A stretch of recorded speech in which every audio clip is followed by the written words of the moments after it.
ॐ सहना भवतु सहनौ भुनक्तु सह वीर्यं करवावहै तेजस्विनावधीतमस्तु मा विद्विषावहै।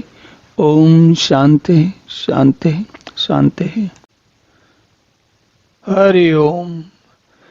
तो भगवान अब आगे कहते हैं, अनन्य चेता सततम यः माम स्मृति नित्यशः तस्य अहम सुलभः पार्थ नित्य युक्तस्य योगिनः। हे अर्जुन, जो पुरुष मुझ में अनन्य चित्त होकर सदा ही निरंतर मुझ पुरुषोत्तम को स्मरण करता है, उस नित्य निरंतर मुझ में युक्त हुए योगी के लिए मैं सुलभ हूं, अर्थात उसे सहज ही प्राप्त हो जाता हूं। अनन्य चेता, अनन्य चित्त मतलब जिसका चित्त जो है किसी और बात में नहीं लगा, केवल भगवान में। सततम यो माम, जो अनन्य चित्त होकर सततम हमेशा हर वक्त हर समय, यो माम स्मृति नित्य सा, तो जो नित्य प्रति अनन्य चित्त होकर सततम जो ध्यान करता है, तस्य अहम सुलभः पार, उसके लिए तस्य अहम सुलभः, उसके लिए मैं सुलभ हूं। हे पार्थ, ऐसे लोग जो नित्य युक्त से योगिना है, उनके लिए मैं सुलभ हूं। तो ये बात भगवान ने ये बताई यहाँ पर। देखिए, भगवान इस बार को पहले भी कई बार कह चुके हैं और यहाँ पर फिर से एक बार कहते हैं। क्या कहते हैं? जो भगवान का जब ध्यान करें, देखिए जैसे पिछले में कहा ना कि सारी इंद्रियों से विलग हो जाएं, भूल जाएं उनको, मन को हृदय में स्थापित करें या मन को मस्तक में स्थापित करें, मन के द्वारा नियंत्रित किए हुए मन के द्वारा प्राणों को मस्तक में स्थापित करें। तो ये जो अलग अलग प्रकार की चीजें बताई, तो भगवान ये कह रहे हैं, जो पुरुष मुझ में अनन्य चित्त होकर सदा ही निरंतर मुझ पुरुषोत्तम को स्मरण करता है। अब यहाँ उस जो पिछला जो श्लोक था उसमें समाधि की बात हो रही थी, यहाँ पर समाधि की बात नहीं है, क्योंकि अगर आप समाधि में बैठे रहेंगे तो जीवन कैसे चलेगा? आप नित्य तो समाधि में नहीं रह सकते, कोई भी नित्य समाधि में नहीं रह सकता। समाधि में तो हम ध्यान जब करते हैं तो थोड़ी देर, बहुत देर के लिए जा सकते हैं, लेकिन जो बाकी का जीवन है, जब हम जागृत हैं, अपना कार्यकलाप कर रहे हैं, तो और ये भी बात होती है, ये भी एक समझने की बात है, तर्क की बात है कि कभी कोई आप बहुत तीव्र बौद्धिक कार्य कर रहे हैं तो उस समय ये संभव नहीं है कि आप अनन्य चित्त होकर भगवान का स्मरण भी कर रहे हो, लगभग असंभव है। शायद अगर कोई व्यक्ति बहुत प्रयत्न करे तो वह हर क्षण परमात्मा के नित्य निरंतर हो सकता है। तार्किक रूप से देखा जाए तो यह संभव है, लेकिन उसके लिए बहुत अधिक अभ्यास की आवश्यकता है। वो अभ्यास कैसा होगा?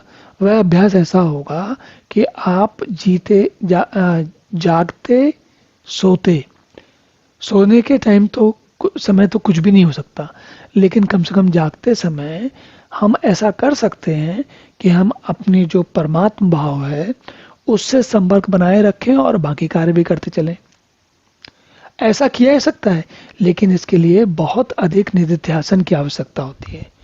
निधिध्यासन क्या है? निधिध्यासन जो होता है उसको, जैसे आप ये समझिए कि इस बात को अगर हमें समझना है तो एक आज के समय का तरीका लेते हैं।